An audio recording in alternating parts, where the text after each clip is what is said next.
Well, for more on that, joining us on the News at 10 is Channels Television's data analyst, Babajide Ogunsanwo. A pleasure to have you on the News at 10. Good evening, Melissa. And I can't say that I'm not disappointed that there are no goodies for me today. Oh, yes, we've got some medals. And that's also really because if you, Millicent, are among the 84 million Nigerians that INEC says have registered, you deserve a bronze medal. Not gold, bronze. If, however, you are among the few Nigerians that have collected their permanent voters' cards, INEC says there are 58 million Nigerians, you deserve a silver medal. And if next year you vote, then you get this gold. So if you vote next year, Millicent, you get the gold medal. Okay, let's bring it down to the election that's coming up, that's in Osun State. INEC has concluded the continuous voter registration exercise, but what do the numbers reveal, and what should we expect? A higher voter turnout in Osun State? Again, I'd like to take it from a slightly different perspective. It's now 2 years past 4 decades that Nigerians have been reciting the national pledge. So let's listen to the first set of promises in the pledge. I pledge to Nigeria to be faithful, loyal, and honest. And so let's ask ourselves, how do you measure the faithfulness of Nigerians? Now, INEC has helped us. Now, one way to measure faithfulness is to look at the eagerness, how much Nigerians run to register to vote. And based on INEC's own evidence, if we had an Olympics for voting, how quickly people register to vote, these are the top 3 states that will get our medals based on INEC's most recent report. They say Cross River State will get the bronze. Between 2015 and date, voter registration in Cross River State has increased by 44%, which will get the silver medal that will go to Abuja. Again, between 2015 and date, voter registration in Abuja has increased by 50%. Who will get our gold for voter registration is Bayelsa State.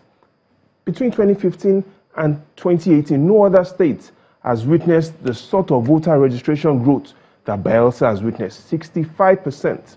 In simple terms, in 2015, we only had 610,000 people on the database in Bayelsa. Now we have over 1 million. And so, yes, if we were to use that as an indicator to measure the faithfulness of Nigerians, it will go to Cross River bronze, Abuja silver, and Bayelsa. So Osun State gold. Isn't getting any medal? No, Osun State isn't getting any medal. But here's what we can give Osun State. Let's look at the 3 facts about Osun State. Osun State is the most consistent when it comes to voter results. Here's what I mean.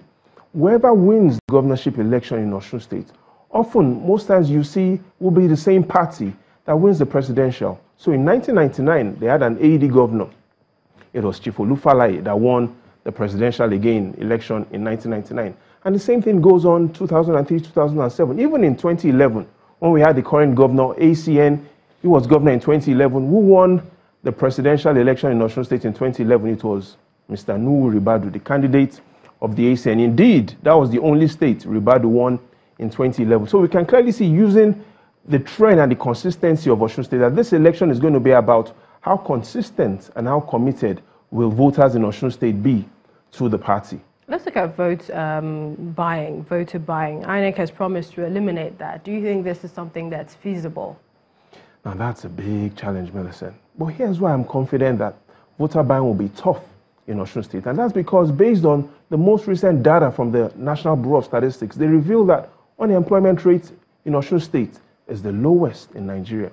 The NBS also tells us that poverty rate in Nigeria is the lowest in Osun State. So if we take a mixture of low poverty, low unemployment rate based on the data of the NBS, then it's going to be really difficult to buy votes in Osun State. But moreover, let's listen to what the great Greek orator said, Sophocles, that it's better to fight and lose than to win by cheating. And so, yes, I do think it's going to be really difficult, also because of the promises and the vigor INEC has shown to ensure that voters protect their votes, and it's hard for parties to induce voters with money. In your opinion, important factors for voters to decide come the Osun election? High cost of living, number one.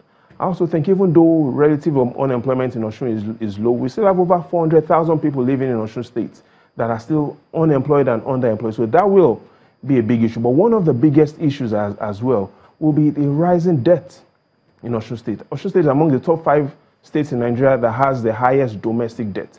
So I think those will be critical things to look at. But here's what we will also notice.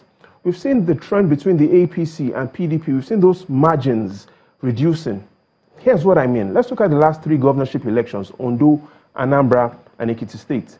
In Ondo State, the APC had a margin of over 94,000 votes over the PDP.